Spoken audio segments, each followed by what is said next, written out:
Give us an update on deGrom. Well, I actually think, Sal, that this offseason is going to move faster than some of the ones we've seen before. Not that real quick rush before the lockout, because that was unique. But those kind of off seasons where the stars have gone into January, February, I don't think we're seeing that. I think we're going to see resolution on guys like Verlander, deGrom, Judge before. I don't want to commit to before the new year, but I think it's rolling along as these guys are taking meetings with teams. On deGrom specifically that you asked, I'll say this. There's a lot of talk today among making your calls around agents and teams, and people think there's a mystery team on deGrom, like not the Rangers, not the Mets. And I think that's likely that there would be other teams that we haven't sniffed out. His camp has not been particularly communicative with the media in general in this case, and I think there's definitely something going on with his free agency that we don't know. But having said that, I will say that I think this is breaking in the Mets' favor a little bit.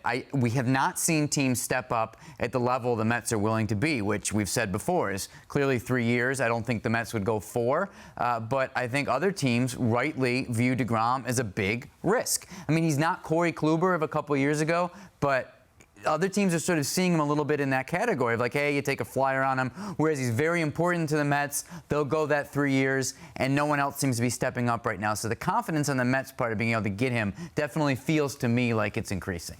Yeah, I absolutely agree. And color me shocked that deGrom is not being communicative with the media. How about that? What world do we live in? I mean, you have to imagine that deGrom, especially at the start of the season before he announced the fact that he was going to opt out, probably expected something a little bit more out of this. Maybe he was looking at 4 years. Maybe he was looking at 5 years.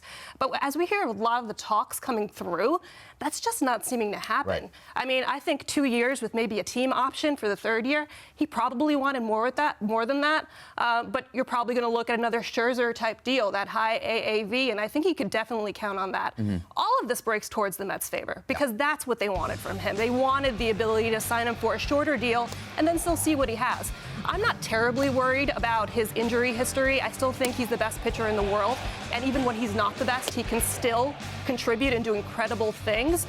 So this will definitely work in the Mets' favor. And the fact the Rangers are balking a little bit, and the Braves that before all of this were very much into the deGrom talks suddenly aren't that active in there. I think this could work out in the Mets' favor. So here's what I think. I like the 2 years with the option. You can't really blame the guy for wanting to test the market, right? You can't blame him. He deserves that. It's a business, and he had a team-friendly type contract when he signed it, right? When he signed that contract in 2019, he went out and won a Cy Young. I understand the concerns, why there's panic, why you don't want to give him the third year. I want to give him the third year. This is a Met lifer. This guy missed half the season, and he came out in the postseason and looked pretty dang good, right? People are frustrated with what Chris Bassett did in the postseason. You don't want to give him more money. You don't want to sign him back, but Jacob deGrom missed half the season, came back. He's a Met lifer. He's given everything. Once he got that team-friendly contract, he won a Cy Young. He's been an all-star. He's obviously had the injuries, but this is a guy who wanted to test the market. You can't be mad. You can't blame him. Nope. But now he's going to come back, and I do think that he deserves that third year. I'm comfortable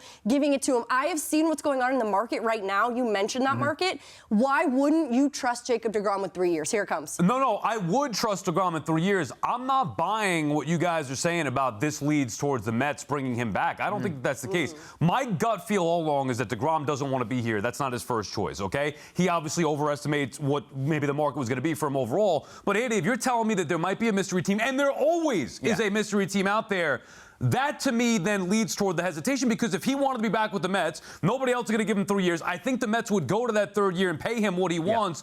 I believe he's either holding out for either more or for a different location. I think the longer this goes, the worse that it is for the Mets, potentially.